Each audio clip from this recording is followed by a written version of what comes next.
Let's continue talking about the particle forces, and right now we are using the set initial velocity. We are initializing the velocity value in here, and I'm going to just remove this point velocity node. I'm not going to import the velocity from SOP and into the topnet. Let's dive inside, and in here we have the variance and we have the velocity onto the y. I'm going to, sorry, that is an x parameter. Let's zero this out. And we have variance in all of our direction, which means our particles will going to be moved in every direction. And in here, maybe let's go into the sphere. Let's lower down our uniform scale value to a very low value. And let's go back and hit play. And here as you can see, we have these particles going all the way into all of the axes. Because we have the variance, I can lower down the variance value. And basically, I'm just lowering down the scale of our velocity, which means we have a lower scale value of our velocity, but we have the variance. In here, I'm going to just default all of the parameter, press and hold the control key and middle mouse button. And let's middle mouse button in here and middle mouse button in here to default out all of the inherent velocity attribute. Let's go back, and in here I'm going to default out the uniform scale as well. Let's go into the topnet, and in here now let's create a pop access force. Let's add a pop access force, and let's add this. And here you can see when I have added the pop access force, we have some of the guides in the viewport, and it will use the type. And right now here you can see we have a shape. It is a sphere shape, and we can change this to torus.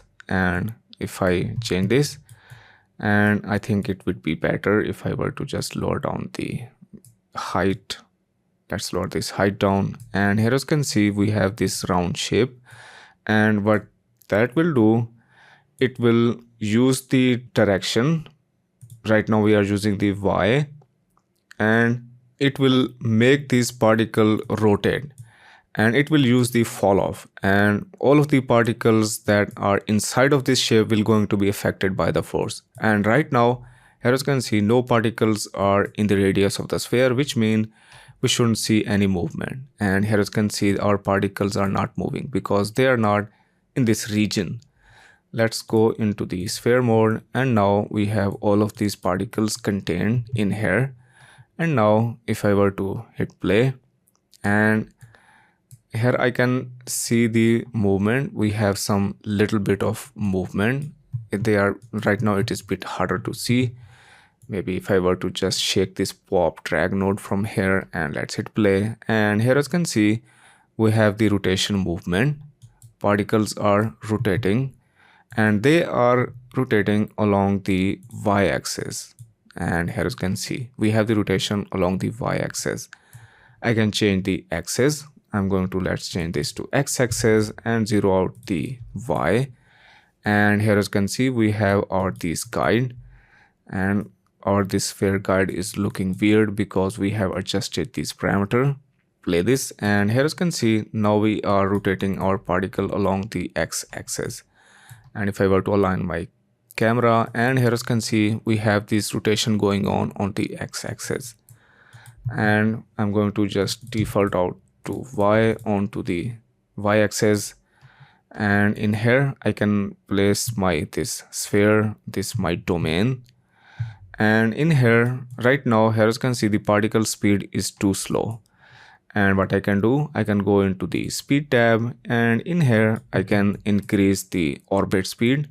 The orbit speed is what causing these particles to rotate. And if I were to increase the orbit speed, you should see that these particles are rotating fast. And if I were to, maybe let's lower this value down to 1, and that is the orbit speed value, and we have the lift speed. And what that will do, it will lift these particles up along the axis. Right now we are using the y-axis, which means that our particles will going to be lifted up because of the y-axis. If I were to increase the lift speed, you will see that our particles are lifting up. And same thing, if I were to change the axis, let's zero out the y-axis and enable the x-axis. Now you should see that the particles is going to be lifted along the x-axis, and here you can see. So that is the lift speed. I'm going to just change this value to 0 and let's make this to 1. And in here we have the suction speed, and what that will do, it will suck those particles, all of these particles along the y-axis, this at this center. All of these particles is going to be sucked back into this origin. And if I were to increase the suction speed, and here you can see our particles are being sucked up, and maybe let's zero out the center. And in here, if I were to adjust this axis, and here you will see these particles are getting sucked up. And I think it would be better to add a pop drag node, and let's hit play. And here you can see our particles are getting sucked along its axis. Right now we are choosing the y-axis. And same thing, I can go into the speed tab, I can add a minus section, and what that will do, it will just move these particles away from its axis. If I were to add a minus force, and now you will see that our particles will going to be moved away, and here I can see that. And I can just combine these settings. I can enable the orbit speed to make my particles rotate, and also I can adjust this suction speed and also the lift speed to control the behavior of my particle simulation. Let's maybe increase the orbital speed a bit more, and onto the shape tab, maybe let's lower down the radius value down and also the height value, and let's hit play again. And I think now the force value is this value, we need to increase this value. So onto the orbit speed, I'm going to just increase this value. And right now, because this sphere or this surface is hollow, that is why we have this weird animation, this slow-mo animation.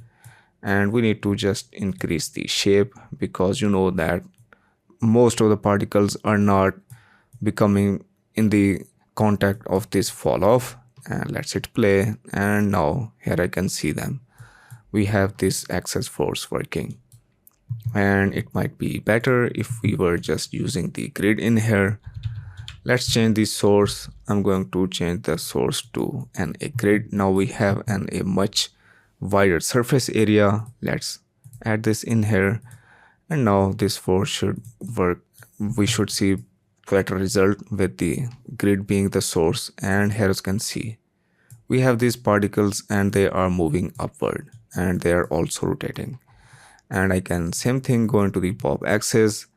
Right now we are using the minus section speed. I'm going to just increase this to a positive value, so that we have particles being sucked in onto the axis. And I think I need to lower down the orbit speed, and there you go. And maybe let's increase the number of particles in here. And right now, here you can see, whenever we are working with particles, we have this particle visualization. And what I like to do, better visualize my particles, I always change the visualization of particles. And you can change this if you come over here, and in here we have this option, that is the display material. And if you right click on it, and we have some other option, and down here we have the particles. And right now we are visualizing the particles as points. I can change this to pixels, and what that will do, it will just fade out the color of our particles and also scale down the particles. And right now here you can see we are visualizing these particles as a very small points, and I think that it is a better visualization method for the particles. And I like that visualization. I always change my particle visualization to pixel, and it is also a very lightweight. And here as you can see, my viewport is very snappy because we are visualizing them as a pixel value. Let me hit rewind and hit play, and that is the pop access force. Let me go back and maybe let's change the sphere as an a input in here, and let's hit play again once more. And in here maybe let's add an a pop color node to add the colorization of our particles. And right now we are using this uniform grayish looking color, and we can add an a color to our particle by using the pop color node. Let's add an a pop color, and we have the pop color, and let's connect this in between in here. And what that will do, it will create an ACD attribute. If I were to middle mouse button, and here as you can see we have quite a lot of attribute, and in here we should see the CD, and here we have the CD. It is using the CD, adding the CD attribute to set the color of our particles. Let's go into the pop color node, and in here we are using the constant, which means the simple color. I can just click on this color button and I can select any color that I like from here, and it should be get assigned. And here we have this color in the blue color, and I can change this type. Right now we are using the simple color. I can change this to random, and what that will do, it will assign the random color to our particles.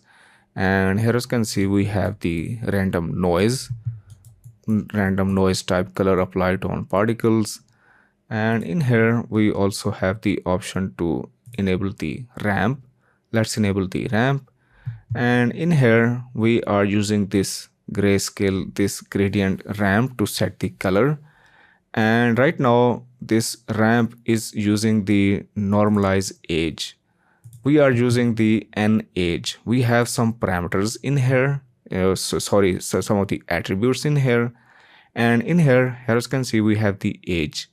And right now it is using we also have an attribute called n age, which means the normalize age. Normalize age mean that this attribute should output the age value in 0 and 1 range, and we are using this age value to set the color, which means at the very start our particles will get a particle of black, and when as they age they will go through this ramp.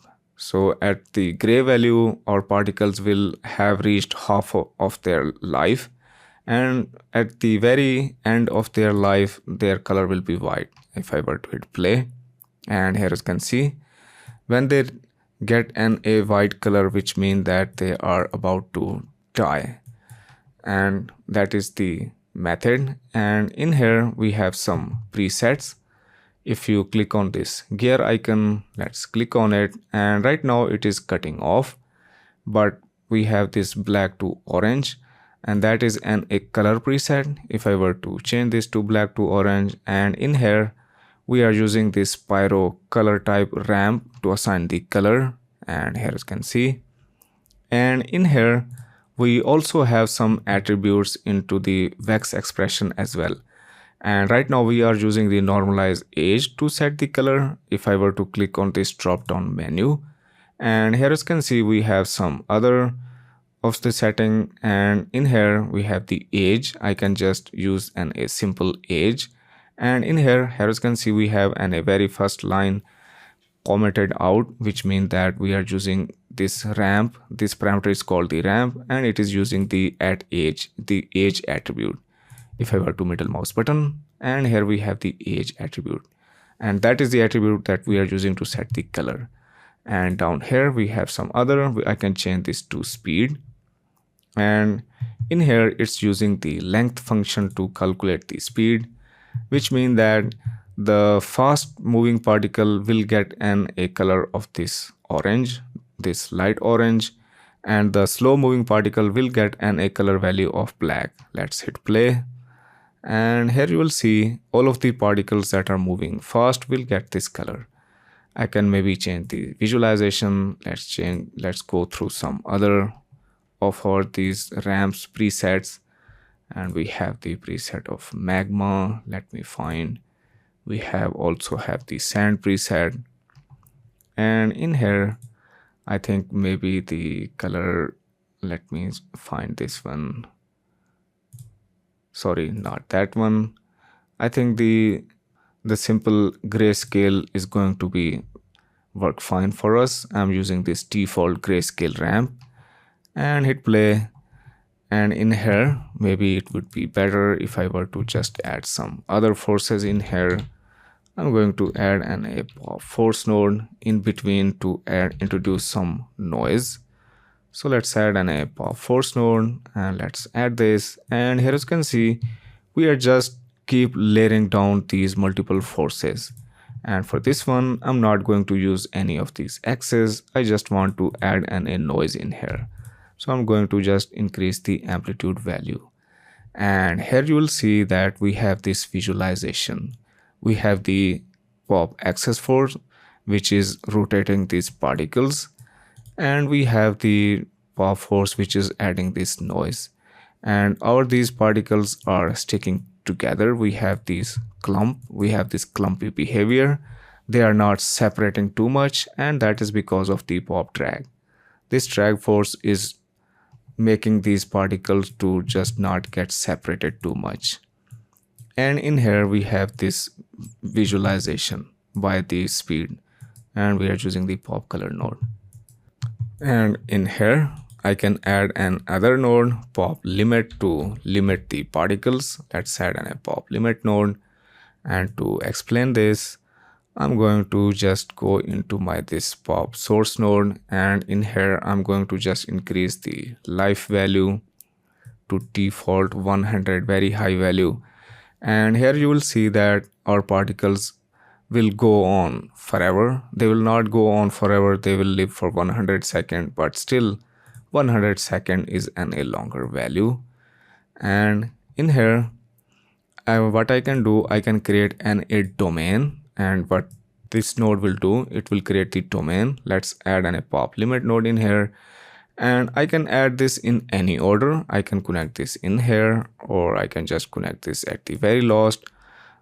This order will not going to be met too much in this case. In this particular case, you can add this in anywhere. And in here as you can see, when I have added the pop limit, here I can see this blue bounding box. This blue bounding box represents the domain. And if I were to enable the pop limit, and in here we have the option. It says that kill outside the open boundaries, which means all of the particles that should leave these bounds will going to be get deleted. I'm going to just lower down the size of this domain. Let me lower this down. And if I were to just lower this down and hit play, and here you will see, and I think the force value is too low. Maybe let's keep lower this down. And also pop axis force, I'm going to just increase its lift speed so that our particles will move up. And here you can see all of the particles that will go outside of these bounds will going to be get deleted. And here we have this cutting off.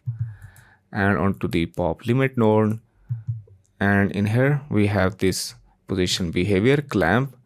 I can change this to bounce, and now they will bounce at these boundaries. And right now they are cutting off, which means I need to just uncheck this option. And in here let's hit play, and right now they are not bouncing. We need to enable this close ends option. Let's enable this, and what that will do, it will create these bounds as a collider, which means that our particle will going to be collided. And here as you can see, right now our particles are not cutting off, but they are colliding in here. And here as you can see, we are preserving all of our particles. They are not getting deleted. We are not removing them, but they are contained. They are contained inside of these domains. And same thing, I can go into this behavior. I can change this to wrap, and it will just wrap these particles. And here as you can see, we have this some sort of repeating effect. So all of these particles that are trying to move above this axis, they are just beginning from here, and that is the wrap effect. That is the wrapping, and I can just change this to clamp. It will just clamp these points onto these bounds, and that is the pop limit node. And I'm going to just remove the pop limit node from here. And in here we also have a pop curve force. Let's add a pop curve force, and here we have it. Let's add this and let's connect this, and maybe let's talk about this pop curve force in the next lesson.